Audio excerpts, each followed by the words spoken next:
जय भीम सभी सम्मानित साथियों को। आज जैसा कि आपको पता है कि हमारे मसीहा माननीय काशीराम जी की जयंती है, जिस पर आज ही के दिन 15 मार्च को उनका जन्म हुआ था।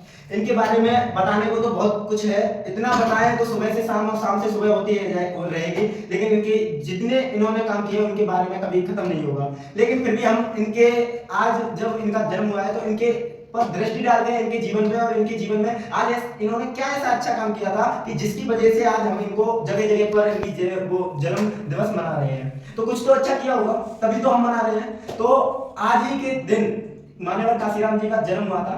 इन्होंने अपनी शिक्षा पूरी शिक्षा ग्रहण करने के बाद में इन्होंने डीआरडीए किया था। ये वहां पर अच्छी तरीके से जॉब कर रहे थे, लेकिन जब भी वहां पर इनके किसी साथी ने इनको बाबा साहब की एक बुक दी जिसका नाम था जाति का विवरण दिया गया था उस बुक में। जैसा कि बाबा माननीय काशीराम जी ने वो सब चीज फेस की थी, उन सब चीजों को उन्होंने झेला था, वो चीजें उसमें उस पुस्तक में बताई गई थी, और उनसे वो इतने प्रेरित हुए कि उन्होंने एक रात में वो 3 बार पढ़ दी।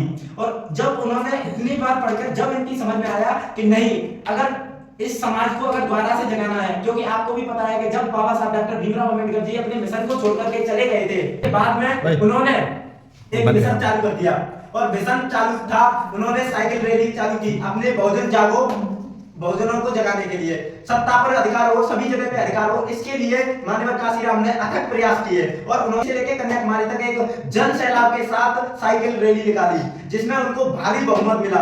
और उस बहुमत का नतीजा यह था कि उन्होंने जब वो सत्ता के लिए आगे बढ़ रहे थे तो उन्होंने 2 कम्युनिटी बनाई, एक तो बामन से जो कि अभी भी संगठन चल रहा है, और एक संगठन था जिसका नाम था DS4। और माननीय काशीराम जी ने अपने जीवन में एक पार्टी भी बनाई जिसको हम बहुजन समाज पार्टी के नाम से जानते हैं। माननीय साहब काशीराम जी ने कहा था कि सत्ता उसी की होनी चाहिए जो सबके बारे में सोचे और जो सबका विकास करे।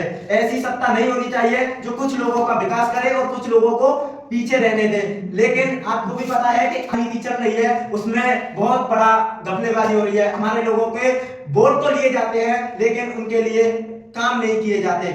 उनको आज भी जातिवाद, शोषणवाद, सारी चीजें झेलनी पड़ती है। कुछ लोग इस चीज को काशीराम जी ने कहा था कि हमें वोट से तो राजनीति स्थापित करनी है और आरक्षण और एसपी बनने हैं। अगर हम उस दिन माननीय काशीराम जी का जो हम सपना पूरा कर रहे हैं वो पूरा हो जाएगा।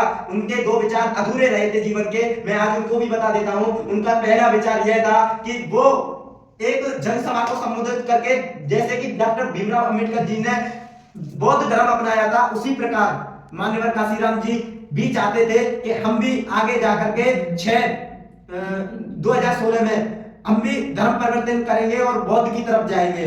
तो लेकिन उनकी मृत्यु 2006 में ही हो गई थी, तो इसलिए उनका वो भी सपना अधूरा रह गया। और दूसरा सपना था कि वो दिल्ली तक पहुंचे, क्योंकि उन्होंने अपने संघर्ष में बहुजन समाज पार्टी को इतना मजबूत कर दिया उत्तर प्रदेश में कि बहन जी, जो कि बहन कुमारी मायावती जी अभी भी बहुजन समाज पार्टी को लीड कर रही है, तो उनको उन्होंने चुना और उनको वहां से यूपी से उन्हें मुख्यमंत्री भी बनाया।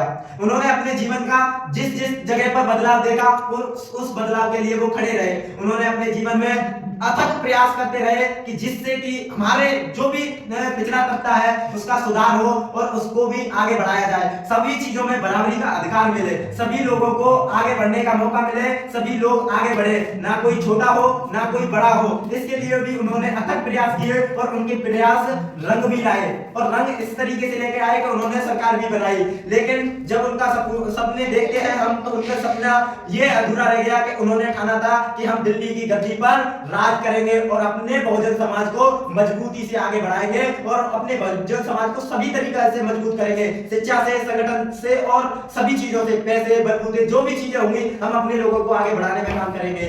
हम उनको एक इस तरीके से भी जानते हैं कि जिस तरीके से जब डॉक्टर BR अम्बेडकर जी सभी लोगों के मिशन को, जो कि पेरियार फूले अन्य महान पुरुष थे, जिनके मिशन को बाबा साहब डॉक्टर भीमराव अम्बेडकर जी ने अपनी कड़ी में जोड़ा और उन्होंने अब सभी के मिशन को आगे बढ़ाया और उन्होंने देश को यहाँ तक सुधार दिया कि देश में से बहुत हद तक देश को इस लेवल तक लेके आए कि जिससे कि जातिवाद खत्म हो जाए, क्योंकि हमारे देश में मेन जड़ है जातिवाद। तो जातिवाद एक ऐसी चीज है जो कि पूरी समाज को नष्ट कर रही है और आज के भी समय में नष्ट कर रही है। तो उसी तरीके से जो कड़ी होती रही, उसके बाद में कड़ी का अगली कड़ी का नाम आता है तो वो है Kashiram. Doctor B R Ambedkar ji के मिशन छोड़ जाने के बाद में माननीय काशीराम जी ने पूरा मिशन संभाला, और मिशन संभाला ही नहीं बल्कि इतने अथक प्रयास किए कि इस मिशन को आज बहुत ऊंचाइयों तक पहुंचा दिया, जिसकी जागरूकता इतनी फैला दी कि आज हमारे लोग कम से कम संघर्ष तो कर रहे हैं, रोडों पे सड़कों पे संघर्ष तो कर पा रहे हैं। लेकिन अगर